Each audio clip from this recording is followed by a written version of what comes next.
Kilo de Ciencia. Un podcast de cienciaes.com. Con Jorge Laborda Fernández.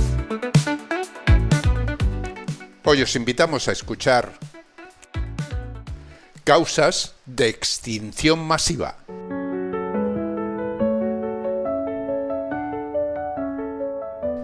Buena ciencia, amigos y seguidoras de Kilo.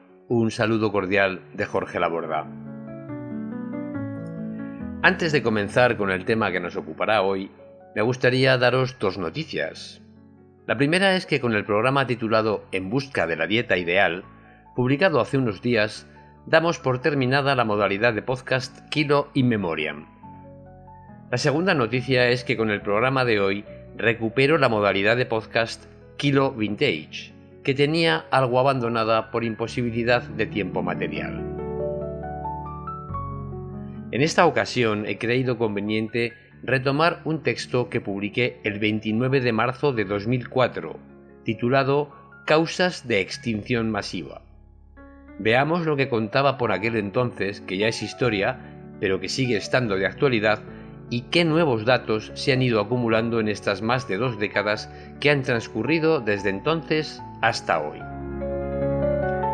En marzo de 2004 escribía lo siguiente.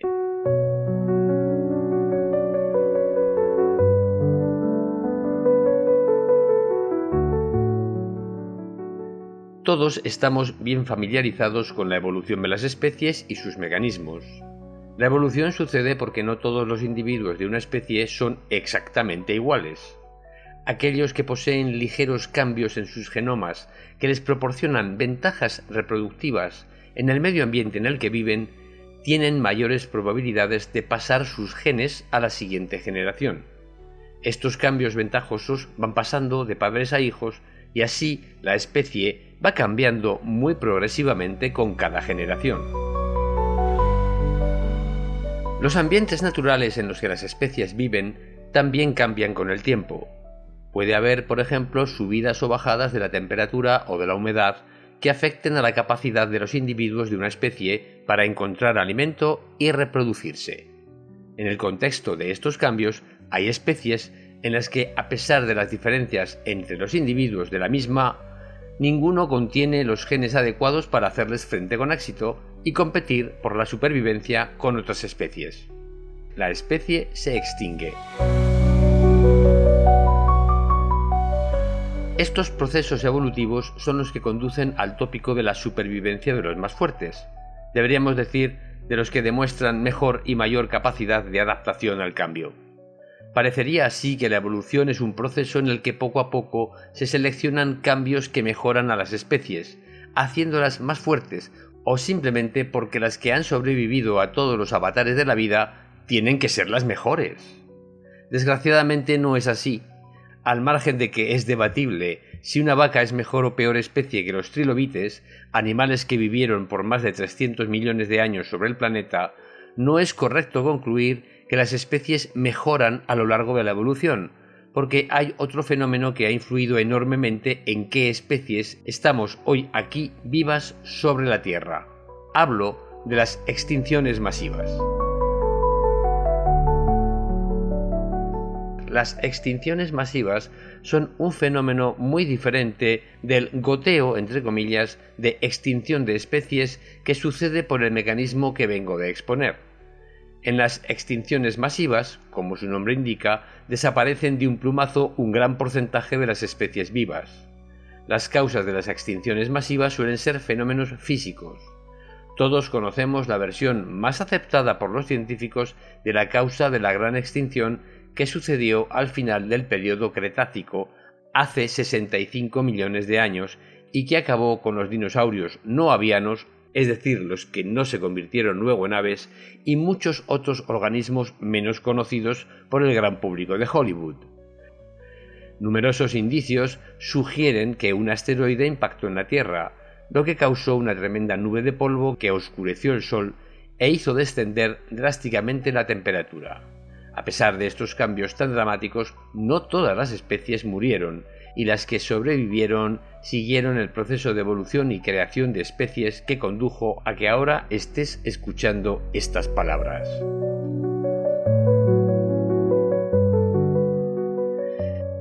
Tenemos pues todo el derecho a preguntarnos que si ese asteroide no hubiera impactado sobre la Tierra, si estaríamos ahora aquí discutiendo de problemas planetarios. Pero es que, además, la extinción masiva del final del Cretácico no ha sido la única sufrida por nuestro planeta. Bien al contrario, han existido al menos 10 extinciones masivas a lo largo de la historia de la vida. En cada una de ellas, un gran porcentaje de las especies dejó de existir. La extinción masiva más importante ocurrió al final del periodo Pérmico, hace unos 245 millones de años, y acabó con el 95% de todas las especies. En esa ocasión casi no lo contamos. No se sabe aún cuál fue la causa de esa extinción supermasiva, pero se cree que también pudo ser causada, al menos en parte, por el impacto de otro asteroide, quizá aún mayor que el que acabó con los dinosaurios y condujo al nacimiento del cine, inventado por nuestra especie. Además de esta extinción, han existido otras 3 en las que desapareció entre el 76 y el 85% de las especies de ese periodo. En las restantes extinciones masivas desapareció un porcentaje menor de especies, pero siempre superior al 35% de las mismas. Con esas cifras, un simple cálculo nos dice que las especies actuales, la nuestra entre ellas, descienden de menos del 1% de las especies vivas hace unos 400 millones de años. Sin esas extinciones masivas, es pues muy probable que el proceso progresivo de selección del que hablaba al principio nunca hubiera producido una especie como la nuestra. Somos el resultado del resurgir de la vida tras la muerte de manera aleatoria. Además de estas extinciones tan importantes, el estudio de los restos fósiles indica que han existido extinciones menos masivas. Por ejemplo, la extinción de mamuts y otros grandes animales que tuvo lugar hace unos 10.000 años coincidió con un periodo de cambio climático, pero también con la aparición de los primeros grupos eficientes de cazadores humanos. Quizá fue ese el momento en el que la actividad humana comenzó a impactar sobre la supervivencia de numerosas especies del planeta. Y es que puede parecernos que las extinciones masivas son fenómenos que afortunadamente nunca veremos en nuestras vidas. Sin embargo, no es así.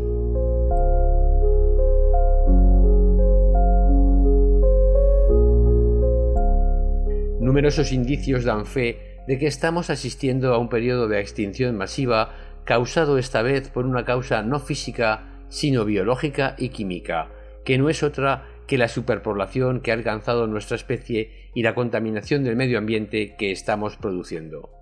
Por ejemplo, en Inglaterra, en tan solo los últimos 40 años, decía hace 20, han desaparecido el 71% de las especies de mariposas, el 54% de las de aves y el 20% de las de plantas. Cifras que indican que, en efecto, al menos allí, ha sucedido ya una extinción masiva. De continuar con nuestra actividad contaminante y acaparadora de recursos naturales, vamos a acabar con la vida de numerosas especies que ni siquiera han sido aún descubiertas por la ciencia. Esto es también malo para la supervivencia a largo plazo de nuestra propia especie. El problema no tiene fácil solución, pero el primer paso para resolverlo es ser consciente de que existe. Los últimos datos acumulados por los científicos no dejan lugar a dudas. ¿Vamos a dejar que esta extinción masiva continúe?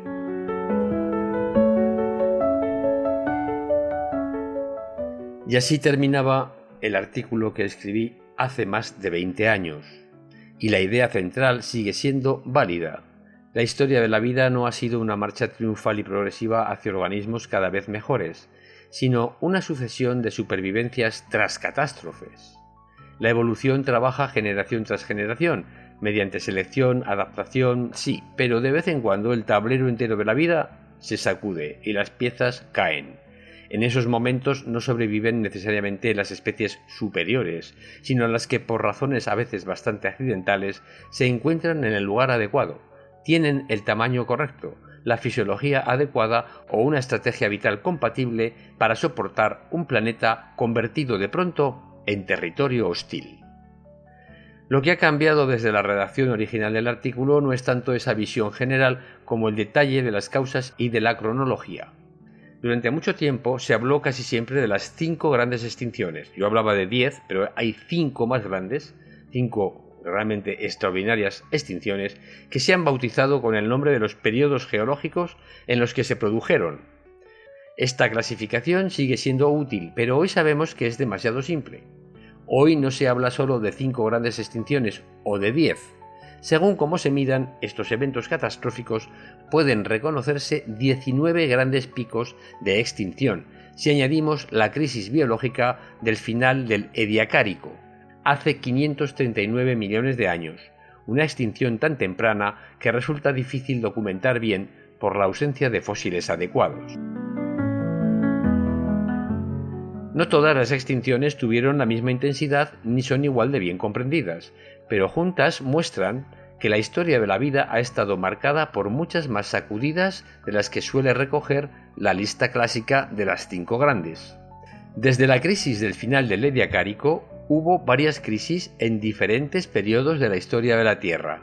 La mayoría no alcanzan la categoría de gran extinción, pero todas recuerdan que la biodiversidad ha vivido bajo una amenaza recurrente, la de un planeta cuyo medio ambiente cambia a veces más deprisa de lo que la mayoría de los organismos vivos puede tolerar. En estos más de 20 años también han cambiado algunas de las explicaciones que se han dado.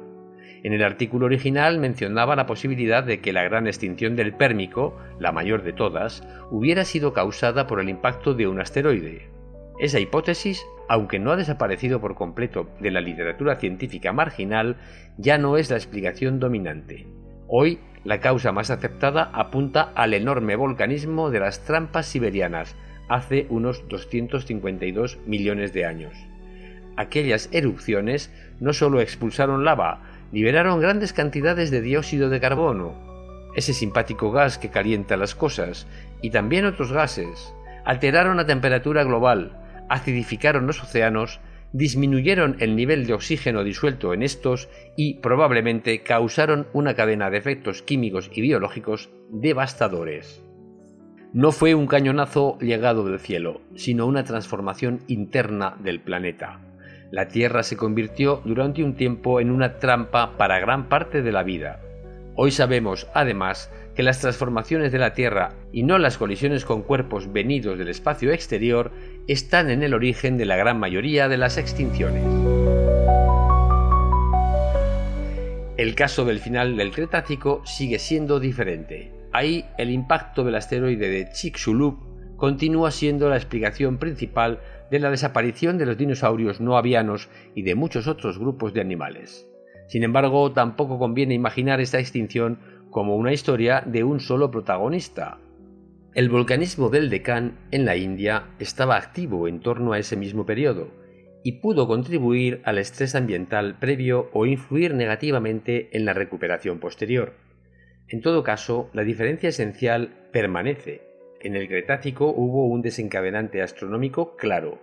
En muchas otras extinciones, el origen parece estar en el propio funcionamiento del sistema Tierra.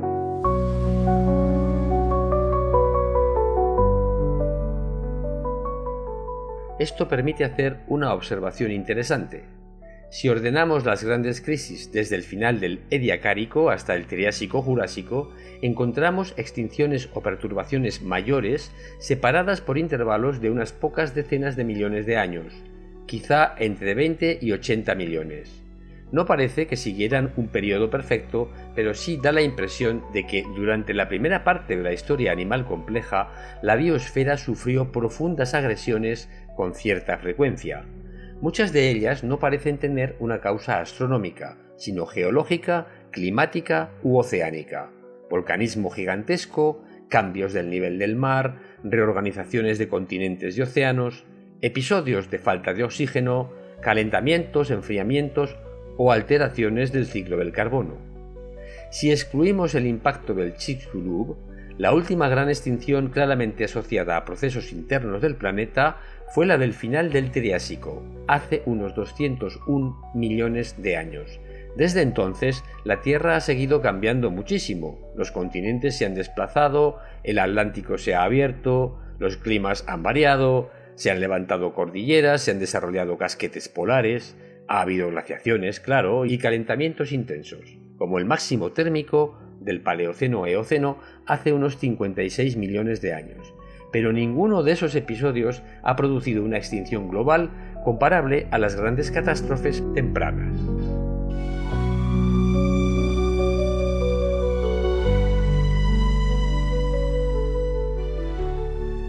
¿Quiere esto decir que el planeta se ha estabilizado? Bueno, yo lo diría con cuidado.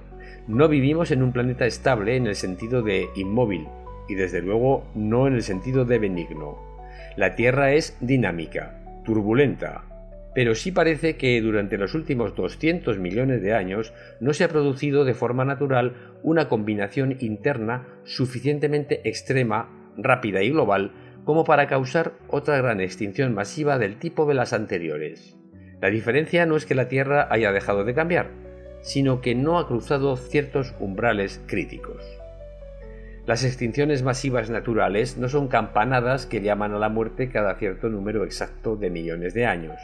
Son más bien accidentes globales, peligrosas coincidencias de varios procesos que deterioran la biosfera. Para que una extinción alcance dimensiones planetarias, no basta con que haya solo volcanismo, ni con que cambie el clima solo, ni con que baje el nivel del mar solamente. Hace falta que varias perturbaciones coincidan. Por ejemplo, una emisión rápida de gases, como la que estamos realizando en estos días. Océanos predispuestos a perder oxígeno, lo que también puede suceder. Ecosistemas vulnerables. Continentes que han derivado hasta colocarse de una manera poco favorable para la vida. No parece ser este el caso, pero sí acumulación de sedimentos capaces de liberar con rapidez carbono o compuestos tóxicos.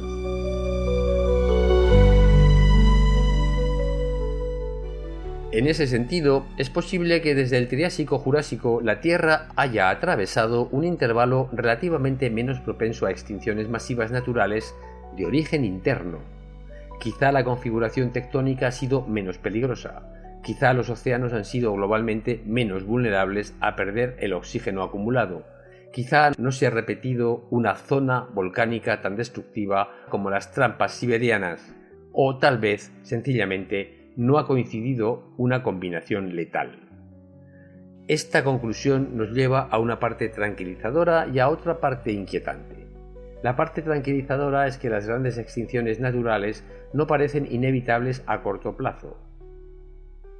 No hay un calendario cósmico o geológico que nos obligue a esperar una cada cierto tiempo, lo que sería terrible.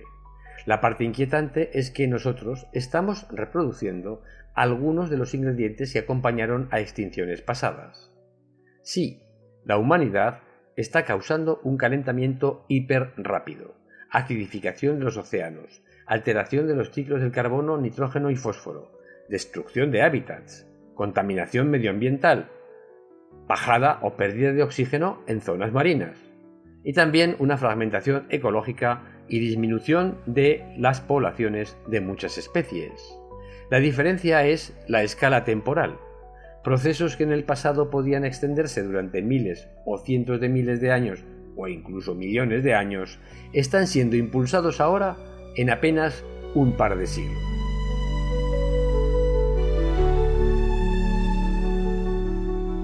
Por eso, la sexta extinción, de la que también hablaba en el artículo, si llega a consolidarse, será distinta.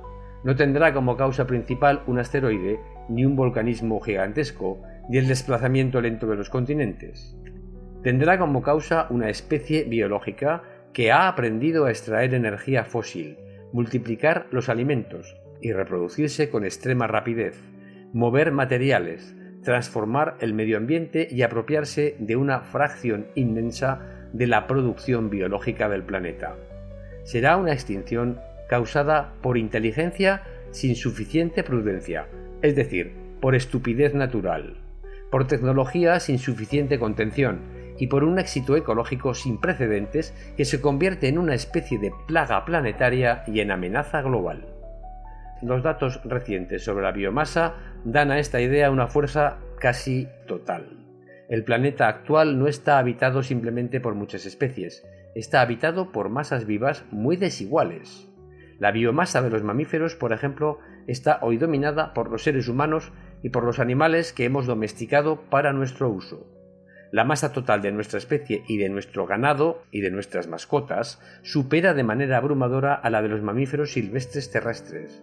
Muchos grandes animales salvajes siguen existiendo, sí, pero su peso ecológico real ha quedado reducido a una sombra de lo que fue.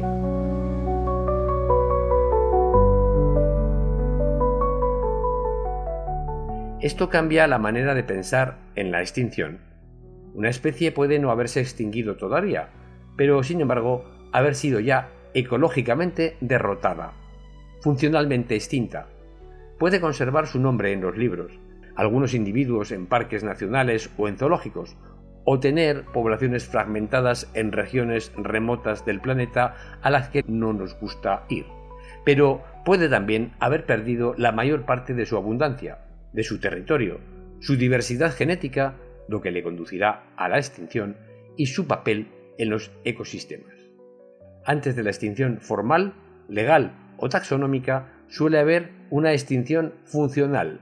La especie sigue viva, pero está excluida de la biosfera, ya no contribuye ni ayuda a organizar el mundo que habitaba. En mi artículo La increíble masa menguante, publicado hace unos 3 años en Kilo de Ciencia, comentaba precisamente esta idea. La masa animal silvestre se ha ido encogiendo frente a la expansión de la masa humana y domesticada. Esta es quizá una de las imágenes más poderosas del periodo antropoceno, como algunos han bautizado el periodo en el que la humanidad domina el planeta. No solo estamos eliminando especies, estamos cambiando la distribución misma de la vida. Hemos convertido una biosfera diversa en una biosfera casi totalmente domesticada, simplificada y puesta a nuestro servicio. La vaca, el cerdo, la gallina, el perro, el gato y el ser humano pesan ahora mucho más en conjunto que todos los mamíferos salvajes que durante millones de años ocuparon los bosques, sabanas, montañas, costas y océanos. Sí, les ganamos en peso a las ballenas. ¿A qué nivel de extinción se puede asimilar este dominio de la biomasa humana y domesticada? Si usamos el criterio clásico, porcentaje de especies desaparecidas, todavía no hemos alcanzado el nivel de las grandes extinciones fósiles, en las que se perdió alrededor del 75% o más de las especies. Pero si usamos criterios de biomasa, de la abundancia de individuos y de la función ecológica de las especies, el panorama es mucho más grave. En algunos grupos, especialmente los mamíferos terrestres, el mundo silvestre ha quedado reducido a una fracción mínima de la masa total. No estamos todavía ante una extinción masiva plenamente consumada, pero sí ante una contracción biológica compatible con la de sus fases iniciales. Hay muchas especies aún, pero pocos individuos, menos espacio para ellos y un menor futuro.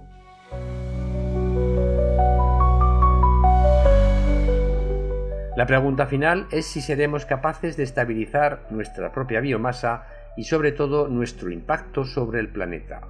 Mi estimación personal es, como no puede ser de otro modo, pesimista tras este análisis. Es posible que la población humana se estabilice durante este siglo, pero eso no garantiza que se estabilice la presión sobre la biosfera que ejercemos. Si aumenta el consumo por persona, si crece la demanda de carne, si continúa la ocupación y degradación de suelo, si los océanos se calientan y acidifican y pierden oxígeno, y si la economía sigue midiendo el éxito como expansión material indefinida, la estabilización demográfica no bastará para estabilizar al planeta. Aún así, podemos cambiar el curso de la historia de la Tierra en esta ocasión para bien. La humanidad también posee conocimiento y capacidad técnica para conseguir una agricultura más eficiente, energías renovables menos destructivas, para restaurar al menos parte de los ecosistemas dañados y proteger los espacios naturales y alcanzar una comprensión científica cada vez más clara del problema y ofrecer cada vez mejores soluciones. La vida ha sobrevivido a extinciones terribles, pero nosotros no somos observadores externos de la actual, de la que se estima que alrededor de 1 millón de especies están amenazadas. Nosotros somos su causa principal y por eso mismo tenemos la responsabilidad de ser también su freno. La cuestión ya no es si la humanidad puede dominar al planeta, ya lo ha hecho. La cuestión es si sabrá dominar su propio dominio antes de que la increíble masa menguante de la vida silvestre emita su último grito. Y hasta aquí el programa de hoy. Como siempre me despido con los mejores deseos de salud y de felicidad. Que los buenos alimentos y anticuerpos os acompañen, como suelo decir. Cuidaos mucho, buena ciencia y hasta el próximo programa. Adiós. Han escuchado ustedes a Jorge Laborda en Kilo de Ciencia, un podcast de cienciaes.com que se elabora gracias a vuestras donaciones. Si deseas colaborar, visita nuestra web y pulsa el botón de donar. cienciaes.com. Ciencia para escuchar.